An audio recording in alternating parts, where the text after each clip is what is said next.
Сәлем достар, арнаға қош келдіңіздер. Киноға қалай қарайсыздар? Жеке өз басым киноны өте қатты жақсы көремін. Және әрқашан киноға байланысты жаңалықтарды өткізбеуге тырысамын. Бүгін сіздермен Оскар жайында сөйлескім келді. Кинематография саласындағы қызметі үшін Оскар жүлдесімен марапаттау рәсімі осы жылы 4 наурызда өтпек. Бұл мерейтойлық 90-шы салтанатты рәсім. Әдетте Оскар ақпан айының соңында өтетін. Осы жылы салтанатты рәсім қысқы Олимпиада ойындарымен тұстас келгендіктен кейін қарай жылжытылды. Кешті Америкада атақты комик тележүргізуші Джимми Киммел 2-ші жыл қатарынан өткізбек. And the Oscar goes to... And the Oscar goes to... The Oscar goes to... And the Oscar goes to... Қазіргі таңда Оскар жүлдесін политикаға бет бұрған немесе өзіндік бір таңдау рәсімі де бар деп айтып жатады. Дегенмен біз сияқты қарапайым көрермендер үшін Оскар сыйлығына ие болған фильм немесе актер немесе актриса әрқашанда ерекше болып саналады. Жүлде үміткерлері 23 қаңтарда анықталды. Қазір мен негізгі үміткерлер тізіміне шолу жасағым келіп отыр. Сонымен үздік фильм номинациясында Миссури Эббинг шекарасындағы 3 билборд.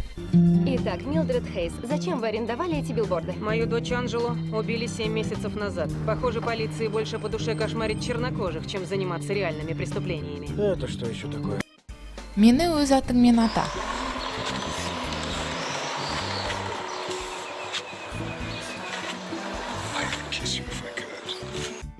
Қараңғы шақ, темные времена.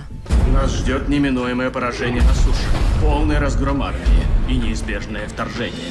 Мы должны начать переговоры о мире. Когда вы, наконец, поймете, что невозможно договориться с тигром, если твоя голова у него в пасти?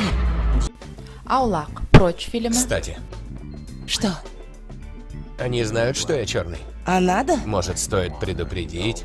Мама и папа, мой черный парень, приедет со мной на выходные. Только не удивляйтесь, что он чернокожий. Дюнкерк фильмы. Мы никогда не сдадимся.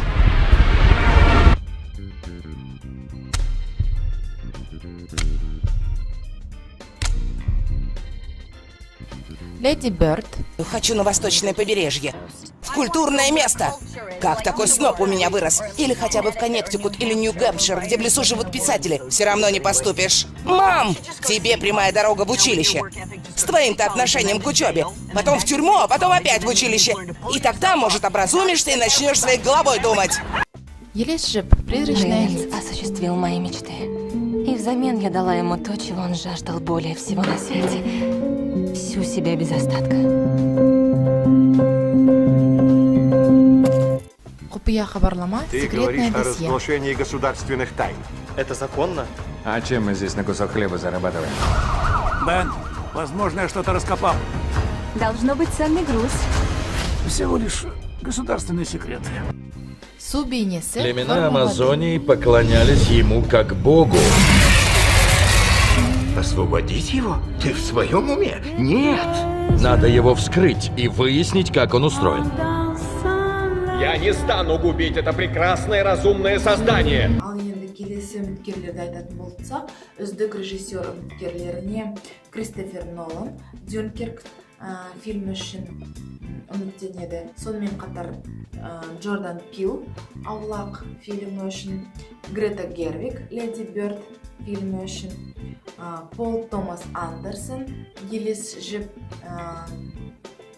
призрачная нить деп аталатын фильм үшін, және Гильермо дель Торо Су бейнесі фильмі үшін. Ал енді ең үздік актер номинациясына келетін болсақ, Бұл жерде Дэниел Дэй Льюис, Тимоти Шаламе, Дэниел Калуа, Гэри Олдман және Дензел Вашингтон сияқты әйгілі артистер номинацияланған.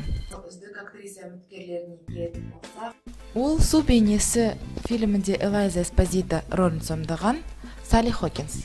Миссури Эббинг шекарасындағы 3 билборд фильмінде Милдред Хейс рөлін сомдаған Фрэнсис Макдорманд. Мен Тоня фильмінде Тоня Хардингтің рөлін сомдаған үшін Марго Робби. Леди Бёрд фильмінде Кристиан Макферсон рөлін сомдаған Сирша Ронан, және Құпия хабарлама фильмінде Кей Грэм рөлін сомдаған үшін 3 Оскар иегері Мэрил Стрип. Жалпы Мэрил Стрип үшін бұл 20-шы номинация. Үздік қосалқы рөлдегі актер номинациясында Уильям Дефо, Вуди Харрельсон, Ричард Дженкинс, Кристофер Пламмер және Сэм Роквелл көрсетілген.